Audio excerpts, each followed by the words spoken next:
Scafidi, contrasto insieme a Terzo, il recupero della Vis. Adelfio vede lo scatto in fascia di Visconti, ci arriva, sì, può fare un altro po' di metri, mette giù basso Adelfio, oltre la traversa. Adelfio stavolta spalla alla porta, lascia dietro per il tiro, il colpo di testa di De Giorgi. Nuovo pallone in profondità, Visconti, ancora Visconti, secondo palo per Leonardi, ancora fuori. Scafidi con il destro, oltre la traversa. Tantillo, non c'è stato lo scambio con Cilio, Tantillo la recupera di nuovo. Il tiro che colpisce la traversa, sembrava abbastanza innocuo. Catanzaro, pallone in mezzo, colpo di testa all'indietro, ci arriva Mazzola a deviare in angolo. Catanzaro serve dietro, c'è il piazzato sul secondo palo, ancora traversa, Scafidi sul fondo.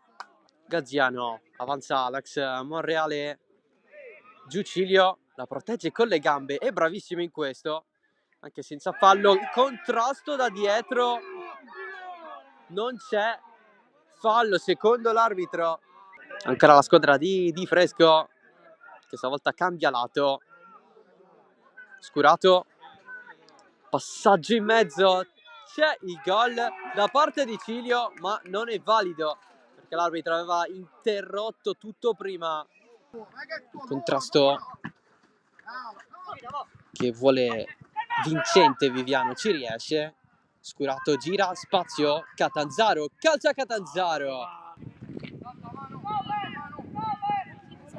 Si cerca Adelfio, la sua girata, pallone non spazzato, si pezza con questo tiro da fuori, il gol di Terzo, stupendo per sbloccare il match. La Vis Palermo si porta avanti con Terzo, tiro lento ma efficace, dritto in porta, 1-0.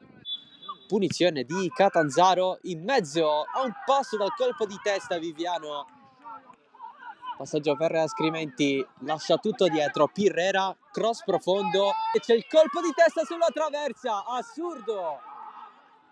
Il pallone in mezzo, Tantillo va al tiro, alla fine è soltanto centrale per Mazzola, triplice fischio ufficiale, l'1-0 della Vis Palermo sulla Fincantieri, ha deciso il gol dalla distanza segnato da Terzo.